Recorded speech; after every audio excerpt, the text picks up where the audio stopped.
Hello everyone and welcome back to a brand new YouTube video. So a bit of a rushed one this morning. On my way to Munster Pro, I'm going to be training pull. Going to start off with heavy pendlay rows. Don't know whether I'm going to work up to a heavy one or max or not. One interesting fact about today's session is it's going to be the first session in a long time in which I'm uncaffeinated. Boy, ain't no way, boy.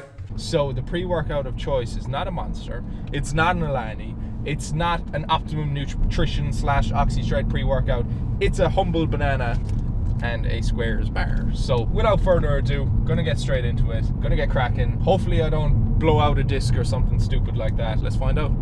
Change of plan. I came in here intending to do like 180 pendlay rows, but I started loading up 100. Then I realized for the exercise that you're doing, it's just so much more effort than simply just doing a machine, doing pull-ups, where you don't have to load 4 plates on one side, 4 plates on another side, take off 4 plates, put back 4. So I'm gonna change up the workout because Munster Pro has so many machines. I'm gonna do like a load of back machines, pull-ups, just things that are a lot less effort to get set up. First exercise, pull-ups, as many as possible.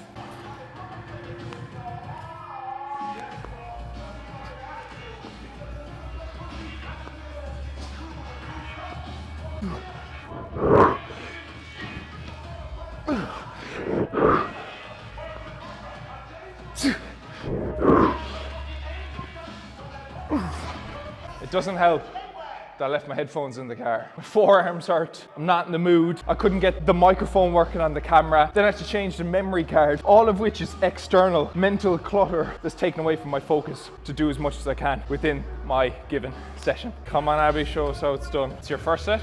It's my 6th set. 6th set.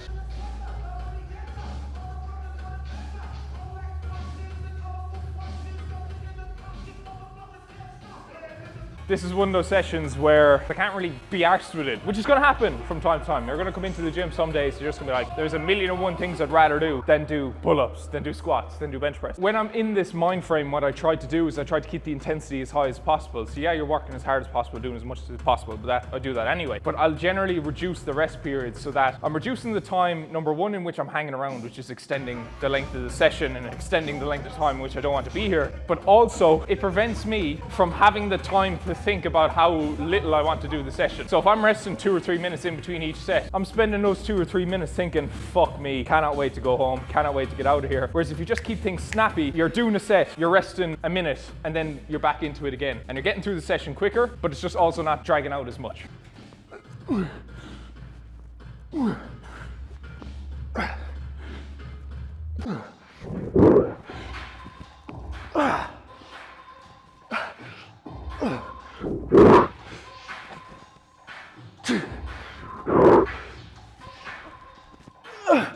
My forearms lately, don't know what the reason is. Maybe I'm training too hard. Do you know what it is? I'm actually getting too strong and my muscles are getting too big for my tendons. Here has been actually quite painful. It hasn't stopped me doing 180 pendlay rows for 3, by the way. Exercise 2 on the menu is a low row. So an underhand grip low row. I used to consider an underhand grip.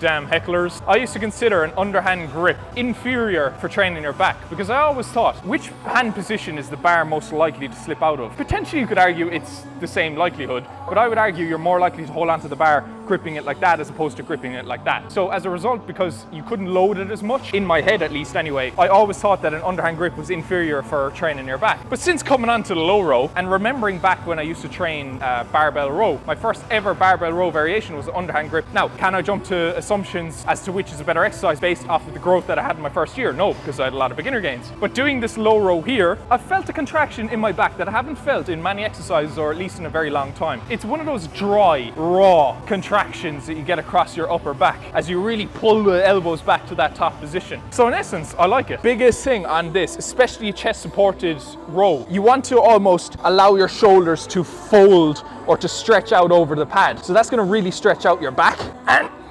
squeezing all the way to the top. So especially chest supported machine rows, allow your shoulders to like fold over the chest pad. Does that make sense?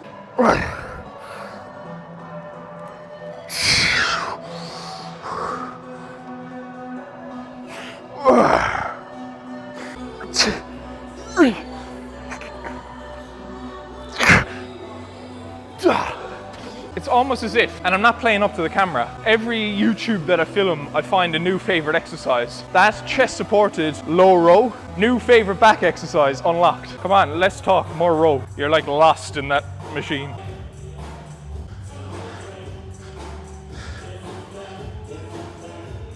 How is she doing as much as me?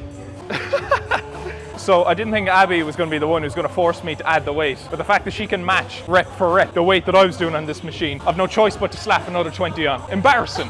Embarrassing. Fueled solely by the fact that my girlfriend's able to do the same amount of weight on the low row as me. I'm slapping on an extra 20 kilo plate. It's completely ego lifting, by the way. I don't condone this, but I have to do this.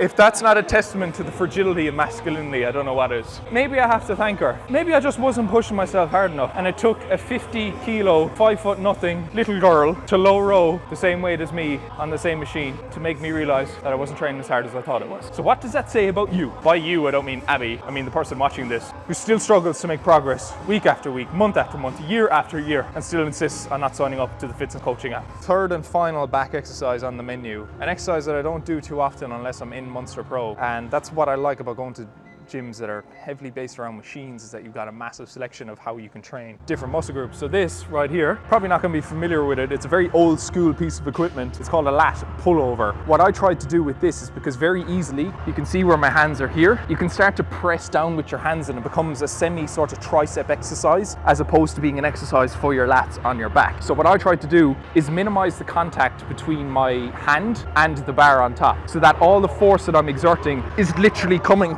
through my elbows.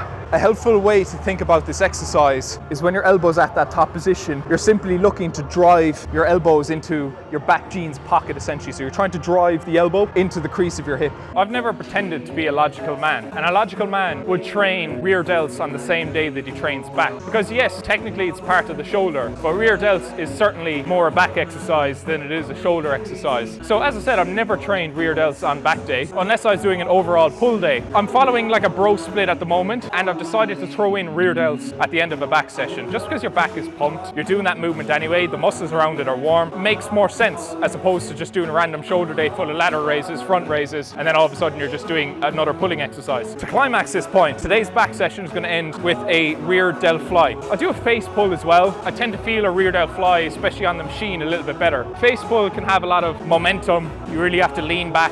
A lot of biceps can come into the equation, a lot of your back. But really with this, probably the best feeling rear delt exercise that you can do.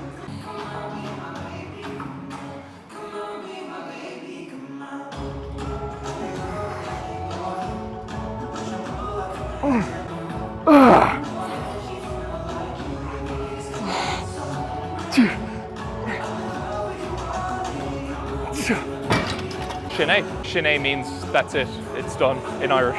Don't worry. Don't worry, I know what you're thinking. This is not a Hello Fresh ad. Now, they did get onto me, but they wanted a 5-minute feature within a YouTube video. And I was like, bro, half of my videos are only 5 minutes long. So unless you want me to come on and do a YouTube video that's solely a Hello Fresh ad, you're gonna have to make the terms and conditions work a little bit better than that. No, but what I did want to talk to you about is some very new and exciting changes that have just been made to the fitness coaching platform, formerly known as the Fitness app. But because it's so much more than simply just an app, I've now elected to start referring to it as the coaching platform, because that is what it is. It's your Pocket PT, not to be confused with the other Pocket beginning with P, but it's your one-stop shop, your training and your nutrition, support and accountability blueprint to get into the shape of your life by the end of 2023. Some of the changes I'm super excited with is the inclusion of 8 and 12-week powerlifting programs. So unlike me, you will never have to go through the pain of missing a PB attempt again, solely because by completing these programs, your squat, your bench and your deadlift are going to be completely torn asunder and blown out of the water. Alongside that, I've included 3, 4, 5 day bro splits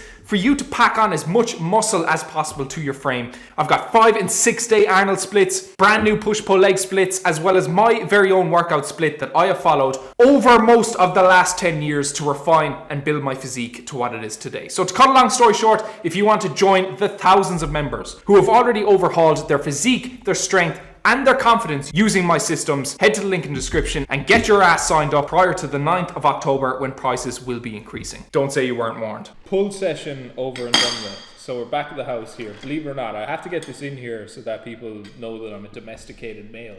Just took out the bins, courtesy of Abby's request.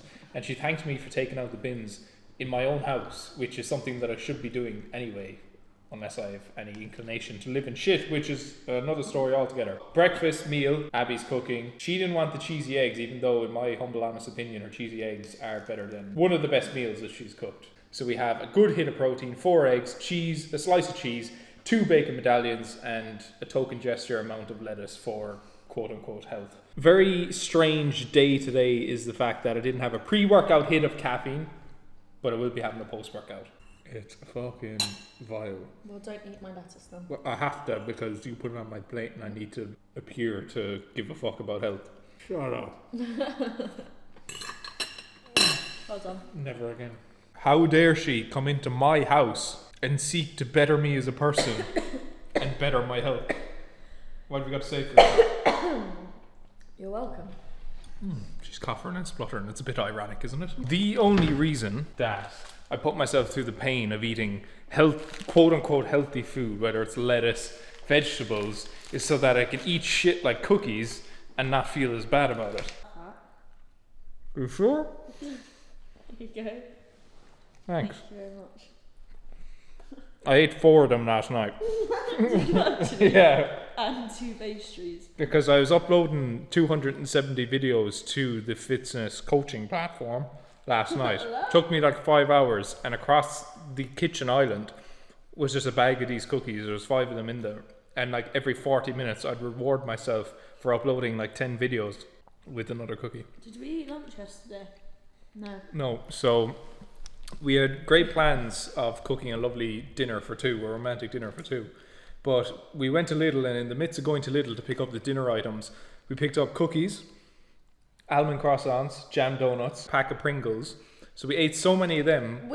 You ate so many of them last night when we came in that we had spoiled our appetite and then ended up not cooking dinner. So all I had for dinner last night was 5 cookies and one of those pastry, almond croissant, jam donut. This is sounding more and more like Sam Sulek's diet the more that I go on. There's also the little protein yogurt. Cocktails. I may or may not have gone into the fridge and drank about 6-week-old cocktails. My pina colada.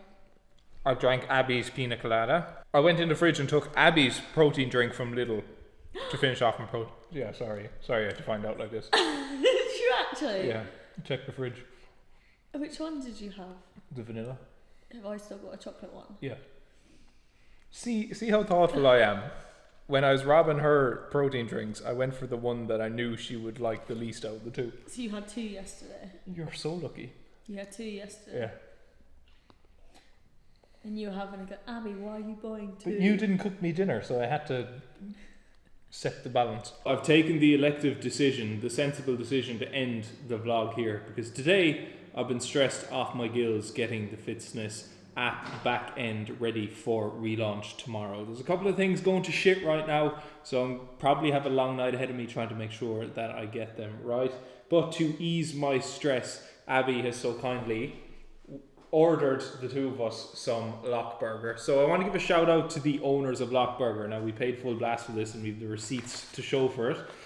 But they went to the same school as I did, and I think it was in COVID that they set up their own burger shack, because they were the owners of the Lock Bar inside Limerick, and obviously you couldn't open. So what they did was set up a little van that sold burgers, and the burgers were actually so nice and so popular that eventually they ended up opening multiple stores. So shout out to Jack and to Alec. The burgers are pretty much, and I'm not just saying this, and it's going to be very hard to plead my case given what I just said, but the burgers are genuinely one of the nicest burgers that you're going to be able to get anywhere. That is going to be my de-stressor for tonight. I'm going to tuck into this. I got the Hawaiian burger. I also got these bacon, ranch and cheese fries. It said popular on the Uber Eats menu, so you know I'm a sheep at the end of the day. I just tried one and they're really nice. And they're very nice. So you have it here from Abby herself. I'm wrapping up the video here. Thank you all for tuning in. See you in the next one.